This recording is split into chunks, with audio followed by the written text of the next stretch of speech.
Sisters, how are your relationships with your leaders? If you are full of fear, maybe you don't know what the vision God has for your life, how close are you to your leaders?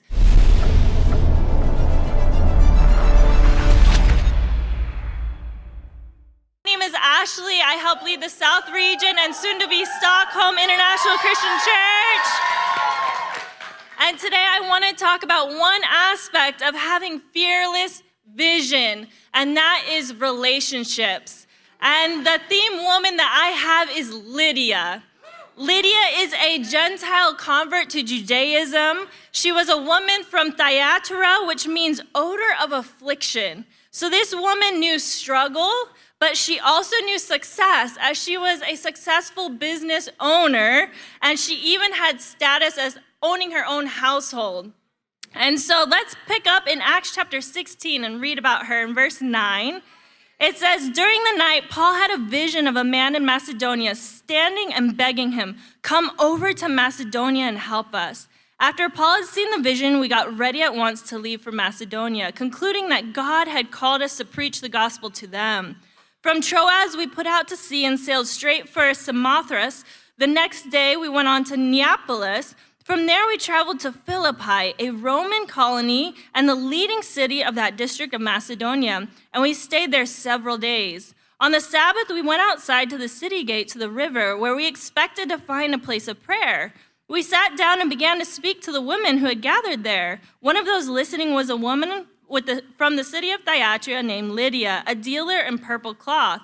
She was a worshiper of God. The Lord opened her heart to respond to Paul's message. When she and the members of her household were baptized, she invited us to her home. If you consider me a believer in the Lord, she said, come and stay at my house, and she persuaded us.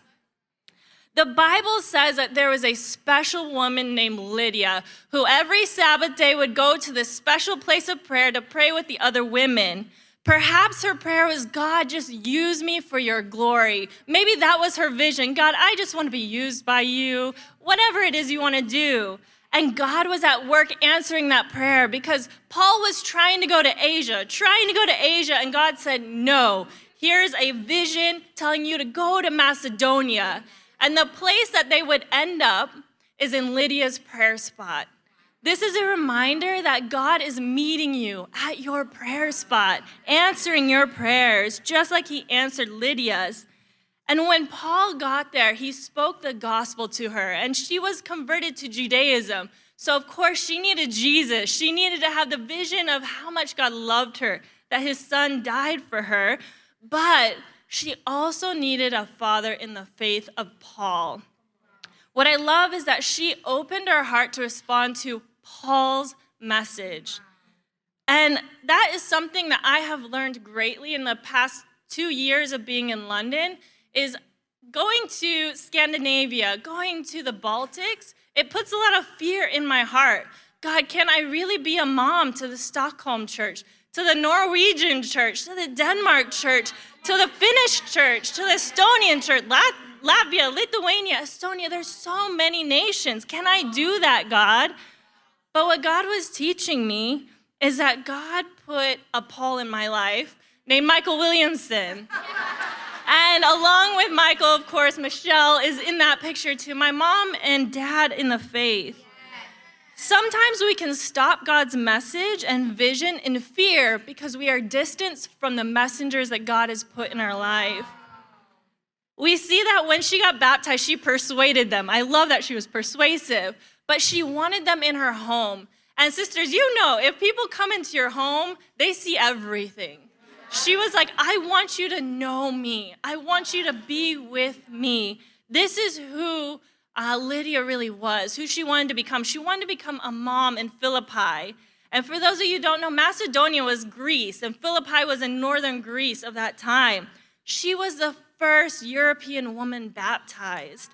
And so you can imagine the relationship that Paul and Lydia had. Sisters, how are your relationships with your leaders? If you are full of fear, maybe you don't know what the vision God has for your life, how close are you to your leaders? Because God instills vision through that and confidence. And so I want to challenge you to really go after God's vision fearlessly by really endearing yourself to the leaders in your life. I know for me, going back to Stockholm, I have full confidence that God is going to work powerfully, because not only do I have great relationships with the disciples there, with my husband, but also with Michael Michelle. I know who I'm imitating. I know who's my parents in the faith. So you guys can go to any nation, any Bible talk, any region, any place that God puts you if you're going after imitating the leaders in your life. And not only you, but also your women, because we're church builders, right? We're trying to create a fountain of leadership.